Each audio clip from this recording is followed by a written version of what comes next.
ए, तू माझं डोकं खाऊ नकोसा. काल रात्रीपासून तुम्हाला विचारतेस आणि हो, त्याचं उत्तर सुद्धा मी तुला काल रात्रीच दिले, तरी पुन्हा तेच. म्हणजे नवऱ्याच्या बोलण्याला काही किंमत नाही, बरोबर ना? आठवड्यानंतर एक रविवार भेटतो मला, तोही नीट जाऊन देत नाहीस तू. जॉब करायचंय म्हणे. काय गरज आहे जॉब करायची? मी कमवतोय ना, महिन्याच्या महिन्याला पैसे येत आहेत, स्वतःचं घर आहे. मला एक कळत नाही, एवढं सगळं असताना कोण विचार करेल जॉब करायचा? हो हो, चुकलं माझं. लग्नाआधी सांगितलं होतं, माती खाल्ली मी. मुळात ना, तुझ्याशी लग्न केलं हेच चुकलं माझं. लग्नाआधी सांगितलं म्हणे.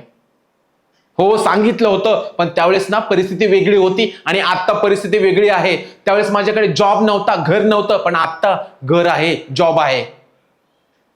आणि हो, जर दोघांनी जॉब केला तर घराची जबाबदारी कोण सांभाळणार?